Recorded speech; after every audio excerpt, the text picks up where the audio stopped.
Hey guys, this is Aegis, and I've got an interesting game over here for you guys. I'm going to be playing some 4v4, so you're going to have to pay attention to this production tab very carefully if you want to know exactly what everyone is up to. And of course, I am going to be playing as the green Protoss player over here. My allies are going to be Joshik, uh, and let's see over here. Sauron. I'm gonna call him Sauron with an O ahead of him, and we have Aludo. Two Zerg players, one Terran player, and one Protoss player. This is actually theoretically the strongest 4v4 composition, as I've heard from some super ultra high masters players. And our opponents are going to be over here Protoss, Hero, not the one that on Liquid, of course, and his allies include Lim, Protoss player, Red Terran player, Double, and Blue Zerg player, Cheekzy. I hate doing 4v4 games just because I have to figure out how to say everyone's name. And Barracks coming up for Double up at the front. And me and Joshik are going to be walling this area off. And this is me sitting around trying to figure out like where exactly to put the freaking like thing. And it took me a while, but whatever. There's the gateway coming up for me. And Double going to be walling off over here. And Hero actually walling himself. And Lim not walling at all. He's not even SimCitying over here. So this is horrible by these two Protoss players. Two Protoss players this early on. Actually, we're laughing at them right now for not walling off. But it looks like both Zerg players have gone for a fast expansion. Both of them wanting to go for that late game pool. Going to be coming up for Aludo. I'm also throwing down a pylon over here just in case they need to be reinforced. I can warp in units there very easily. So that's a good tip for you Protoss players out there. If you are playing a 4v4 and your bases are far apart, take your second pylon and just throw it down over there just in case. You'll have it later on, and you won't forget to actually make that pylon if you do it early enough. Spawning pool is finishing up for both of the Zerg players over here, and Hero and his ally Lim are actually saving a lot of chrono boost. Looks like we're going to be seeing some 4-gate. A very common strategy out of these Protoss players in 4v4. This guy actually should have spent his chrono boost early on. He's just sitting there and wasting chrono boost as of this point. And Double is going to be floating his barracks back and throwing down a tech lab. This actually leaves us very wide open. Also throwing down a bunker. He's going to need it just in case our Zerg players decide to do anything crazy early in the game. Roachwarren is on the way for our blue Zerg player, so it looks like they are all going to be one basing over here. I'm chrono boosting my cybernetics core, going to be going for a 3-gate expansion is what I was thinking, but as you will see, things do not turn out that way. And over here, Hero chrono boosting his warp gate research. As with Lim, we should be seeing additional Hero. Whatever. We've got these gateways coming up for Lim, and finally gateways coming from Hero or whatever the hell you want to call him. He's got his cybernetics core blocking his gas, making sure that he does not go for any sort of late game tech ever. He does not want that gas at all. That's just to make sure. And if he did want it, he would need at least one extra probe on it. And we do have the little ping going down, spawning the two pylons. I'm actually taking care of this one over here. I'm letting my Terran ally actually take a lot of damage. I actually totally did not notice because I was just focused on taking this one down. And I thought this was an enemy probe, but I guess it was walled out. And it looks like there's the Warp-in Zealot going to be getting in here. And it looks like we are in a ton of trouble. I'm finally bringing my Stalker up to the front and noticing that there's already Zealots inside my base. I don't even have Warp Gate done yet just because I didn't actually chrono boost it that many times, thinking that I could go for a regular 3-gate expansion, chrono boosting lots of probes. And as of this point, my macro is just totally falling apart. Our allies are making more drones, so Sauron is not worried about this at all. He knows we can hold it off quite clearly. It's completely unnecessary to help defend this. Sauron going to be sitting back, Aludo is going to be going for some Zerglings. 18 Zerglings on the way. They should be getting over here real soon. I've got my Stalkers. Actually, those are not my Stalkers. Limit and microing Stalkers very well, getting them all down to pretty low health. And additional units going to be warping in here. Finally, I'm warping in a couple of Stalkers, and these Stalkers continue to advance in here. I'm actually undersupplied since they took down that pylon over here. I may also lose my Cybernetics core. Looks like the Lings are just in time going to be taking out a bunch of those Stalkers. Some of the Stalkers are actually still targeting down that Cybernetics core. Looks like, oh my gosh, my Cybernetics core just barely staying alive right now. Zerglings finally getting in here. And Sauron is a little bit annoyed right now. Dude, yellow, move. I don't know what he means by that. I don't think the Zerglings could have gone anywhere. And we've got the Stalkers going to be finally cleaning up those gateways, but I am so far behind right now. I've got my 4 gateways up. Cybernetics core at 8 HP. That was so close. And looks like Harrow's... he needs a second Cyber core. Oh, man. I didn't know that. I guess I'm going to copy this build for 1v1. I did not know you needed a second Cybernetics core at the 8-minute and 30-second mark. I'm going to be sure to do that later on. Double going to be walling himself in here.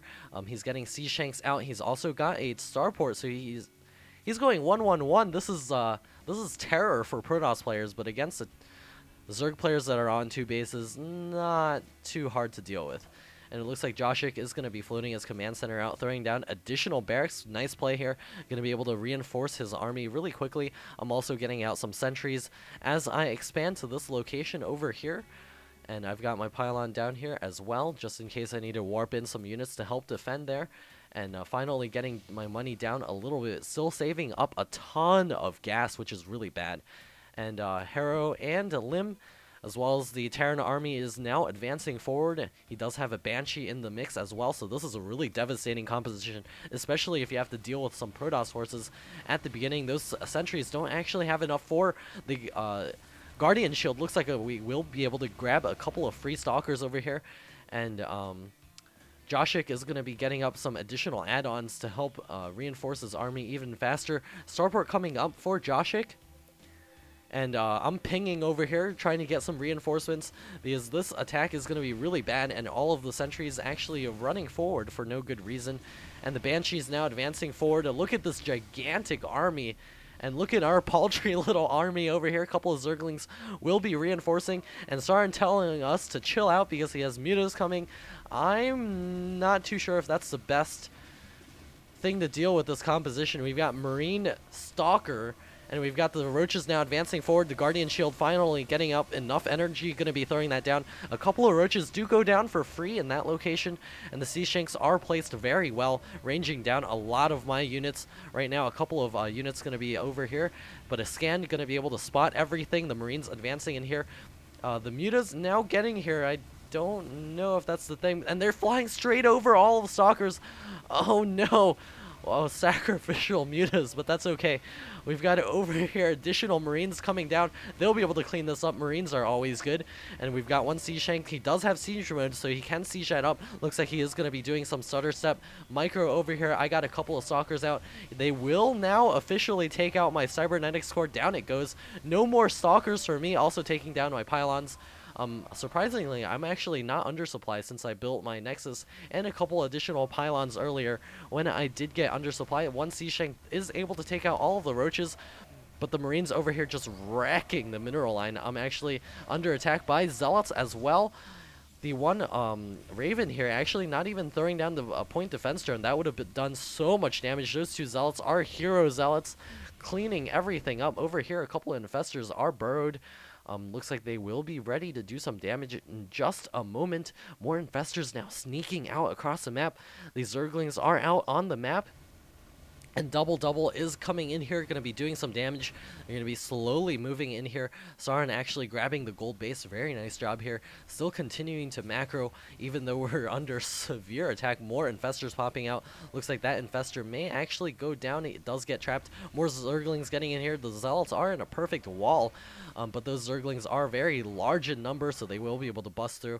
And it looks like, where did those Infestors go? Looks like they are finally sneaked over here. They will be coming over here. We should be seeing a bunch of infested Terrans in just a second.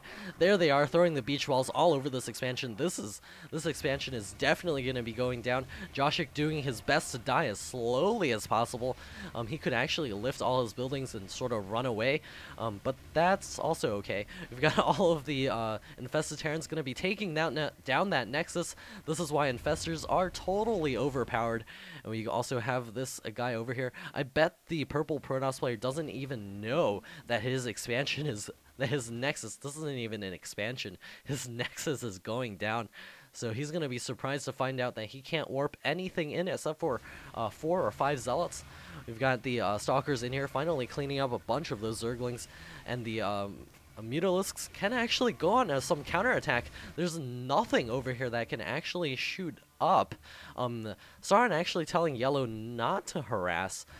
But this really slow-moving army from Double, Lim, and Hero can't actually do too much to all of these bases, especially the gold base, plus his base over here. There's so many bases, and plus there are infestors out on the field now. I'm actually really comfortable with all of these Zerglings running all over the place. They're actually just attacking straight into this location. A bunch of infested Terrans taking down this base as well. He actually noticed and moved his probes away, and our Terran player's still making a couple of units, but he's still on one base. But he has plenty of money, so nothing to worry about there. No expansions necessary. The Muta's actually continuing to slow down this attack, and they actually left my Nexus alive. I'm going to be rebuilding over here. A couple of gateways coming up. One SCV at this location as well. And I believe our orange Zerg player is going to leave the game shortly. There's a Banshee now harassing this location, and the Roach is now popping up, going to be able to do a ton of damage. And it looks like the Zerglings are going to be helping to clean this location up, along with those infested Terrans, which are actually like +2 Marines, if you guys didn't know that. The infestors now headed over here, and there's not really much in defense. They can just lob down a ton of infested Terrans and do a ton of damage. They're actually just going to run straight into this base. There's nothing holding back these infestors. The supply depot wall is down. Sauron has left the game, and Joshik has no base left. He has just lost his final command center. I'm rebuilding over here with all the money that was left over from our orange Zerg player.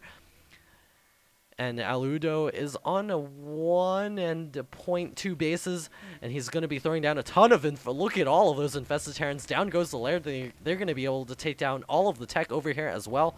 More units going to be rallied out of here, and the Sea Shanks, a couple of Marines also going to be reinforcing, going to be sieging up behind all of these barracks, and hopefully trying to take all of these units out. Looks like a couple of those units will be engaging over here. The Infestors now going to be able to back out of here easily. And a couple of Sea Shanks and Banshees left behind over here are throwing down additional gateways. I know I need additional production to be able to spend all of the money. Throwing down my third base and continuing to macro here. I just need to get up additional units to be able to hold off the attack. I actually can see all of the units, so I know exactly what kind of composition I sort of need to go for. Just to be able to hold all of this off, which is really simple. All you need are Stalkers. There's one Siege Shank here. And to counter Stalkers, obviously you build Stalkers, and all of the Zerglings actually going to be returning home, going to be trying to defend against this as best as possible. But the Marines they don't have Stim Pack. Double, what are you doing? This is the 19-minute mark, but still, it is the Terran meat grinder. It doesn't matter if it has Stim Pack or not. I've got my Twilight Council now on the way. Looks like me and Joshik are the only two players that have any actually, as of this point, I remember I was building it for Joshik, just because he actually left the game as of this point. A bunch of burrowed Zerglings over here, and the Double is floating all of his units. He has 2,000 in the bank. And looks like a bunch of infested Terrans will be thrown down over here, and they will be popping out, and they also able to take down all of the Sea Shanks here. This is going to whittle down the Terran army very much, and it looks like the infestors will be able to get away and deal more damage at a later date. The Marines also advancing out of here. Our Zerg player Aludo actually not macroing. Oh my god, he has 5,000 minerals in the bank. 5,000, 2,000 is his bank. He could actually share that with me, and we'll get some Colossus up. But it looks like I'm just going for the Stalker composition as of this point. Chrono boosting the Blink upgrade as well. Looks like some Roaches are going to be coming in here. Chizak, man, I'm just going to call him Cheeky. Is going to be able to do some burrow micro. I'm surprised he's not continuing to push in here and just burrowing and unburrowing his Roaches one after another, trying to do as much damage as possible. I am now up to 3 bases. No gas mining over here, but looks like 3 and 0.2 bases up right now, and the Roaches are going to continue to sit back. I don't know what he's trying to do, because clearly there's not much else that he needs to do. That's all he has on this map. So, do something, man. But that's okay. I want to win this game, so we're going to sit back for a while. We have these Templar out and Archons on the way. I know I need those to tank some damage. Possibly take out those Marines as well. The Marines and the Sea Shanks also cleaning up this last expansion. Looks like a couple of burrow drones will be able to remake a couple of expansions very quickly. Looks like I've bought myself, or they've bought me some time to be able to get up 4 Archons, which is quite a bit in this position. I can also warp in some additional units in just a second as soon as the cooldown does end up finishing. Observer is also on the way. The Sea Shanks do siege up, and they are now engaging my army. Looks like the Roaches actually getting into a great position to get some splash damage by those Archons. The Archons also doing pretty good work on those Marines. See that entire clump get into the yellow just because of that one splash, and we're going to be seeing some flanking also. I do have a pylon down here warping in some additional stalkers. Going to be able to take out the Sea Shanks in the back. Some hero blink micro there. Going to be able to save a couple of those stalkers. Looks like the Banshees in the air doing a lot of work, but there comes the warp in. Finally, the cooldown is done, and their army has been crushed. Good job to me.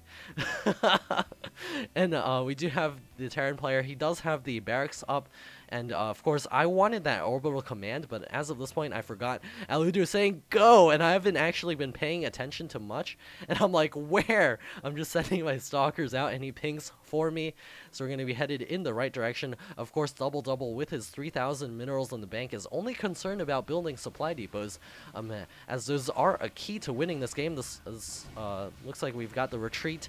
Lim has left the game, Harrow has left the game, and all that's left, we got Double over here with his 1 command center, and Cheeky has left the game as well. All the infested Terrans getting thrown down, and it looks like our Terran player is dead. He's left the game with 3,000 minerals in the bank while getting the +1 infantry weapons at the 25-minute mark. Good job, Terran. So this is Aegis, the pretty fun 4v4 game, and of course... What? And, of course, in these games, you don't leave games so early. As you saw, our team actually stayed on for very long. Like, we looked really dead. But we stayed on as long as possible, each player dying as slowly as possible. And don't spend too much money so that when you do end up leaving the game, it's left over for your allies. And it allows me to do things like this with the... like, I think it was 1,300 money that was left over with when our orange Zerg player did end up leaving the game. So that's always good sort of team play. So if you're playing team games, sure, it is for slightly less good players, but there's a strategy to it as well. And I do cast a lot of these fun games sometimes, so if you have interesting and cool games, pro, non-pro, 2v2, 3v3, 4v4, send them to me at aegisstarcraft2@gmail.com, and I'll take a look and put them up when I do have some time. And yeah, so this is Aegis signing off.